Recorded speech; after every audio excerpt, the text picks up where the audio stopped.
Welcome to the deep dive. Today we're going to be tackling a really tough topic. Yeah, The tragic truck attack on Bourbon Street in New Orleans right. on New Year's Day. Yeah, it's heady stuff for sure. No doubt about it. At least 10 lives were lost, Yeah. including the driver. And the FBI is investigating it as a terrorist attack. Yeah. So we want to kind of, amidst all the headlines, we want to focus on the human impact, Right. the individual stories.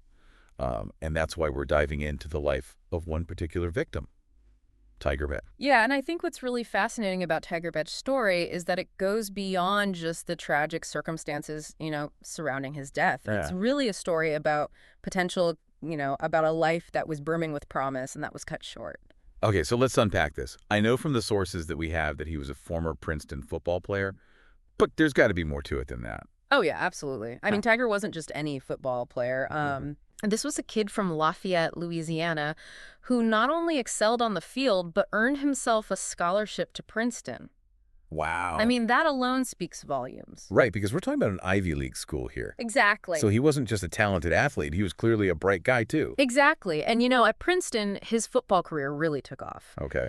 He was a two-time All-Ivy League honoree as a return specialist, Wow. racking up some pretty impressive stats, 53 catches for 825 yards and 3 touchdowns. Yeah. He was known for his speed, his agility, and this almost uncanny ability to find the open space. Those are some serious numbers. So what happened after Princeton? Did he go pro? While he certainly had the talent, Tiger chose a different path. He graduated in 2021 and landed a job as a trader at Seaport Global, a New York brokerage firm. He was clearly driven to succeed in whatever he set his mind to. Yeah, it really is heartbreaking, Yeah. to think of all that he accomplished and the potential that was lost. I mean, how do you even begin to process that kind of loss? Especially for his family. Right. I read that he had a younger brother, Jack. Yes, Jack Bech, a standout wide receiver at TCU. Okay. He actually started at LSU, another powerhouse football program, Wow. before transferring to TCU for his final 2 seasons. Gotcha. In 2024, he had an absolutely stellar year. 62 catches, over 1,000 receiving yards, 9 touchdowns. Wow. He was even getting some buzz as a potential first-round pick in the upcoming NFL draft. So he's living out his dream. Yeah. But under the shadow of this incredible tragedy, you have to wonder what kind of emotional weight he's carrying right now. Yeah, it's almost unfathomable, isn't it? To be on the verge of achieving a lifelong goal. Yeah. While simultaneously grieving the loss of your brother in such a horrific way. It really makes you think about the fragility of life. I Right. mean, one minute you're celebrating the new year on Bourbon Street the next. And that's just it. Tiger's story, while deeply personal, also reflects this larger truth Right. about the world we live in. A world where joy and celebration can be shattered in an instant. And that brings us to the wider impact of this attack. Right. The ripples that extend far beyond the Bech family. Yeah. From what I understand, there were other victims, No. a University of Georgia student among them, Yes. and the Sugar Bowl, which was supposed to be played in New Orleans, was directly impacted. Absolutely. A matchup between Georgia and Notre Dame Okay. had to be pushed back a full 24 hours because of the attack. Wow. And you saw kind of a ripple effect across college football as well, Really? with increased security measures implemented at other bowl games like the Rose Bowl and the Peach Bowl. So even in the world of sports, something that's meant to be a celebration, Yeah, a source of entertainment, right. can become a target, Yeah, a reminder of the very real dangers that exist. it is. It's a sobering thought, to say the least. Absolutely. It's a lot to take in, honestly, but I think it's important that we talk about it, that we don't shy away from these difficult conversations. Right. And I think it's also important to acknowledge the strength and resilience Yeah, that can emerge from tragedy. absolutely. I mean, just think about Jack Bech. Yeah, He's facing the NFL draft, this incredible opportunity, you're right. but with this immense weight on his shoulders. Yeah, it's really striking to me is how Jack's story kind of embodies that duality, Yeah. The immense personal loss juxtaposed against this drive to achieve his dreams. Right. It's a testament to the human spirit's capacity to persevere even in the darkest of times. For sure. You mentioned earlier that he had a breakout year at TCU in 2024. Yes. Can you remind me of those stats again? Yeah, he really shone 62 catches, over 1,000 receiving yards, and 9 touchdowns. Wow. Those are the kind of numbers that get NFL scouts' attention. Right. And it wasn't just the stats. He consistently demonstrated this incredible ability to make clutch catches, often in high-pressure situations. So even before the tragedy, he was already on the radar of NFL teams. Well, absolutely. But now his story takes on a whole new dimension. Absolutely. The question now becomes, how will this impact his draft prospects? Right.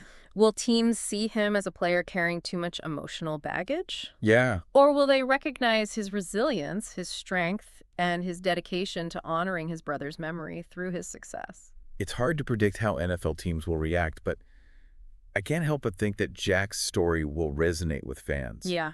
I mean, who wouldn't want to root for a guy who's overcome such adversity? I think you're right. There's something deeply compelling about witnessing someone rise above tragedy, Yeah. about finding the strength to chase their dreams even when the world feels like it's falling apart. And it's not just about Jack.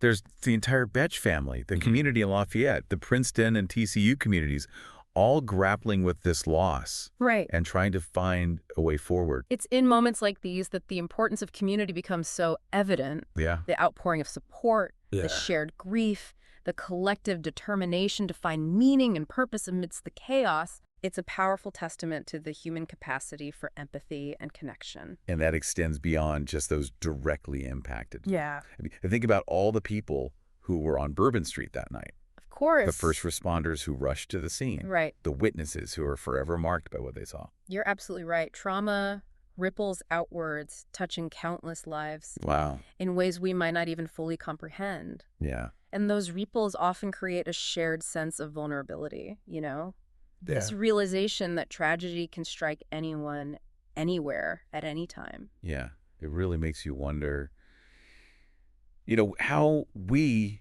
as individuals, as a society, grapple with that vulnerability. Yeah. I mean, how do we move forward when something like this happens? Yeah. When the world suddenly feels less safe?